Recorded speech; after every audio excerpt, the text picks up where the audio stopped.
How's it going, fellow Detroit Red Wings fans? So, the Red Wings had a crazy draft weekend where they drafted Simon Edvinsson and Sebastian Cossa in the first round and plenty of other promising prospects in the following rounds of the draft. But I feel to understand how different the team is right now, we have to go back about one more week. We were heading into the expansion draft and the trade freeze hasn't happened yet. Steve Yzerman started using his draft capital. He went out and acquired Nick Leddy from the New York Islanders in exchange for Richard Panik and a 2021 second-round draft pick. Leddy is a good pickup for a couple reasons. First off, he is a left-handed defenseman. He has done pretty well over the last couple of seasons with the Islanders going to the conference finals and won a Stanley Cup with the Chicago Blackhawks back in 2013.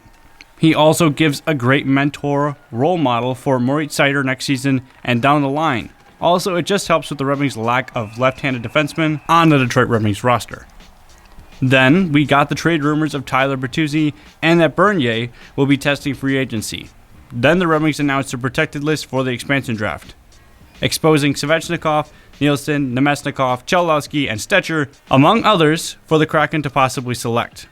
The Kraken did inevitably end up selecting Cholowski in the expansion draft. Then the next day, the Red Wings signed Michael Rasmussen to a 3-year, $4.38 million contract, averaging $1.46 million a season, which is far from the biggest news of the day. The Red Wings then traded Jonathan Bernier's signing rights and a third-round draft pick to the Carolina Hurricanes for Nedeljkovic. We will miss Jonathan Bernier. He was a big piece of keeping this team competitive the last couple of seasons. But this trade is a highway robbery bigger than the Anthony Mantha trade and the Andreas Athanasiou trade, for two reasons. First off, Nedeljkovic was a finalist in the Calder Trophy voting this season. For those who don't know, the Calder Trophy is given to the best rookie in the NHL.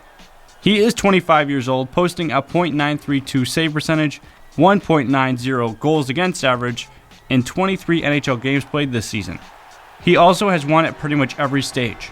He took home gold at his World Junior 18 Championships, bronze at his World Junior 20 performance, an AHL Calder Cup champion, and was a big part of the Carolina Hurricanes winning their division this season. Then you add in the fact we gave the signing rights of Jonathan Bernier, someone who is going to test free agency anyways, and a third-round Las Vegas draft pick from the Thomas Tatar trade, for Alex Nedeljkovic, a finalist for rookie voting. By the way, we now know all the players that came from the Thomas Tatar trade. They ended up becoming Joe Veleno, Robert Mastrosimone, and Alex Nedeljkovic. Then also signed Nedeljkovic to a 2-year, $6 million contract, averaging $3 million a season. So the big event of the week, the NHL entry draft, featuring the likes of Owen Power, William Uckland, Matthew Beniers, Jesper Wallstedt, Mason McTavish, and Simon Edvinsson.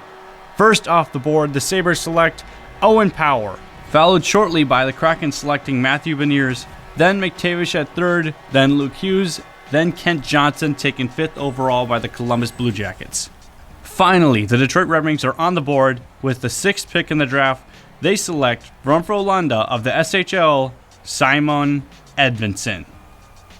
Now, first off, I was a bit surprised they didn't go with Uckland, given how good he was last season. But this kind of gives off Moritz Seider vibes when he was drafted back in 2019. Not many people liked the pick and thought Zegras or Caulfield could be better. So a quick review of Edvinsson. He is a Swedish defenseman playing for the Frölunda organization. He stands at 6'5", 207 pounds. He towers over opponents, has incredible reach, and can hit fairly well. A little bit more tips from Cronwall or Seider wouldn't hurt though. His greatest asset aside from his height has to be his skating. For a big defenseman, he skates much more like a 6-foot forward. He's not super fast, but very agile. He can maneuver through a congested neutral zone and is very great on the transition, whether it's defense or offense. Now, his shot could use some work, but mostly it's just working on being more confident and more consistent. He has the skills to be a top-notch defenseman one day in the NHL. It just needs to be developed and refined. Thankfully, that doesn't appear to be a problem for the Detroit Red Wings. So the Detroit Red Wings have made their selection. They follow it up by trading the 22nd overall pick, a 2nd and a 5th round draft pick to Dallas in exchange for the 14th overall. Arizona Coyotes forfeited their first round pick, so these overalls are technically different if you include the forfeited pick in the overall. Now I'm going to say it right now, I was wrong. I was wrong about Wallstedt. I was pretty high on him. I did say if Yzerman was high on him, then we should obviously take him.